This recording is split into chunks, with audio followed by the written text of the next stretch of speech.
Kayong pupurap mga kapamilya dahil ipapakita ko na ngayon ang ginawang pagbibigay puntos ng mga teen housemates at malalaman niyo na rin ang ilan sa mga nominado at kung sino-sino sila, narito panoorin.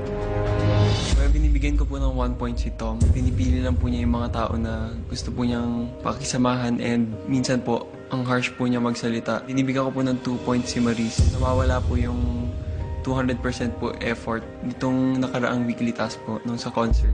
1 point ko po si Tom, parang umiiwas po siya sa mga gulo. Din sa kabilang sides, meron siyang kinakampen. Bali parang bias po kuya.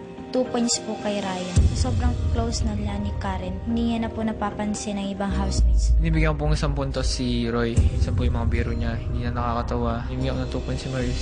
Masyado siyang nagiging emotional. Binibigyan ko po ng 1 point si Tom. Nakakasakit na po minsan yung mga jokes niya.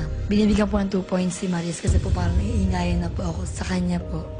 Binibigyan ko po ng 1 puntos si Ibes po. Nakukulangan pa po ako sa mga pinapakita niya po. Hindi po siya maayos sa mga gamit niya po, kuya. Binibigyan ko po ng 2 puntos si Maris. Lagi po siyang galit sa akin dahil kapangalan ko yung ex-boyfriend niya na nanloko sa kanya po. Binibigyan ko po ng 1 puntos po si Ryan. May pili lang po siyang tao na kinakausap. Binibigyan ko po ng 2 points po si Tom po. May sinasabi siyang masasakit na words about kay Claudette. Masakit po yun sa part po namin ng mga friends po ni Claudette. Binibigyan ko po ng 1 point si Tom kasi po lahat po ng bagay ginagawa na lang po niyang joke. Binibigyan ko po ng 2 points si Maris. Sobrang sensitive po niya kung hindi po maintindihan yung emosyon niya. Binibigyan po namin ng 1 point po si Yves. Hobby niya po talaga yung matulog. Konti lang po yung magagawa niya sa loob ng bahay. At binibigyan po namin ng 2 points si Ryan kasi po this week less closer po kami. Hindi na siya makakausap. Binibigyan ko po ng 1 puntos si Ives po. Tamad siya sa gamit niya po kaya at para siyang hari po. Binibigyan ko po ng 2 points si Maris kasi I still can't understand her attitude po kaya.